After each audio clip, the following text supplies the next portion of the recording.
Om Namo Bhagavate Vasudevaya. Om Namo Bhagavate Vasudevaya. Om Namo Bhagavate Vasudevaya. Dear listeners, welcome back. We continue our journey through Shrimad Bhagavatam, the spotless Purana, which reveals the absolute truth in its fullest and most personal form.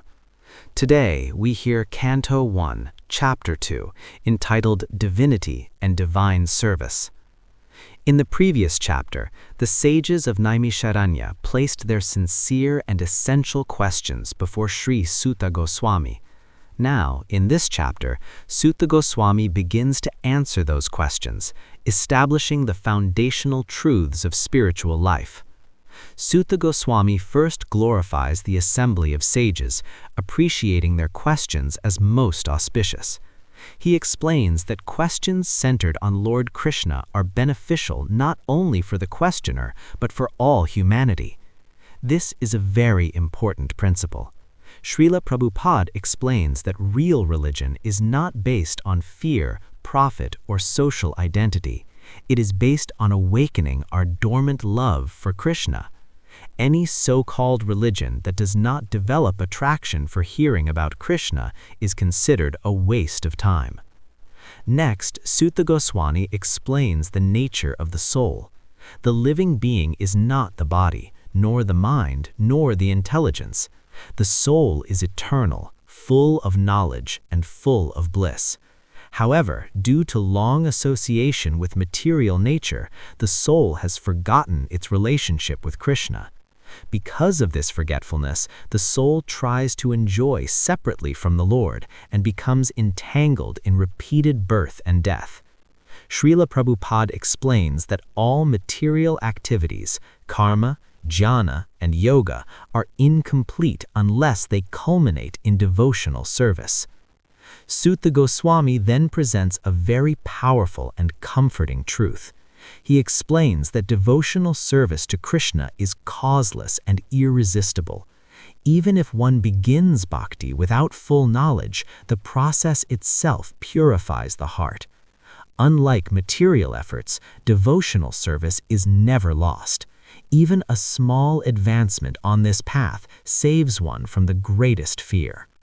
The chapter then establishes the gradual purification of consciousness through hearing and chanting.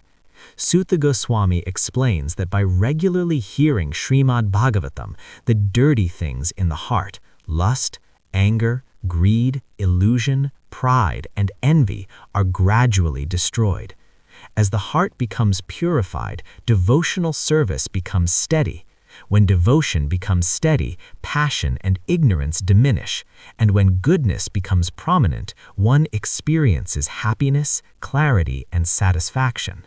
Srila Prabhupada explains that this process does not require artificial repression. Purification happens naturally through association with Krishna Katha. One of the most important conclusions of this chapter is the clear identification of the absolute truth. Sutta Goswami explains that learned transcendentalists describe the absolute truth in three features: Brahman, the all-pervading spiritual effulgence; Paramatma, the supersoul in the heart; and Bhagavan, the supreme personality of Godhead. Among these, Bhagavan is the complete realization.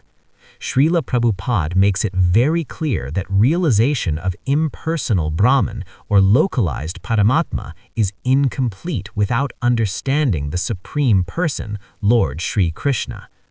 The chapter then gives a profound historical summary.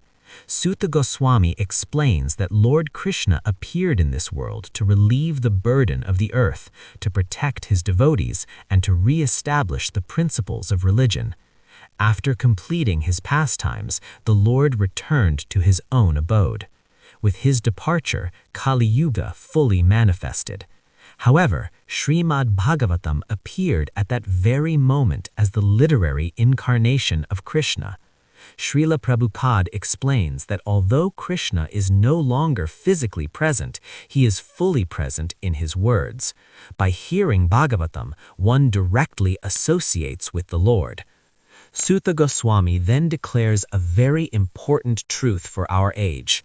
In Kali Yuga, people are short-lived, disturbed, misguided, and unfortunate. They have neither the capacity nor the inclination for severe spiritual practices. Therefore, the most powerful and merciful process is hearing and chanting the Lord's glories.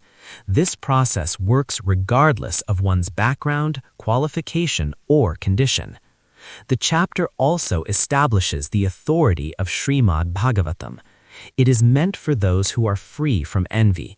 It directly uproots the threefold miseries of life and bestows the highest welfare. Srila Prabhupada explains that Bhagavatam does not compromise to attract materialist people. It speaks the absolute truth clearly and fearlessly. Those who hear it with sincerity are transformed from within. From this chapter, several essential teachings become clear. First, the goal of life is pure devotional service to Krishna. Second, hearing Shrimad Bhagavatam is the most powerful spiritual practice in Kali Yuga. Third, Krishna is fully present in his teachings and pastimes. And fourth, real happiness begins when the heart is purified by devotion. In our daily lives, we may search for peace through achievement, relationships, or comfort, but Shrimad Bhagavatam teaches us that real peace comes only when the soul reconnects with its eternal master, Lord Krishna. Even a few moments of attentive hearing can bring clarity, strength, and hope. As we conclude this chapter, let us remember that Shrimad Bhagavatam must be heard regularly, with faith and humility. By doing so, devotion naturally awakens and life becomes meaningful.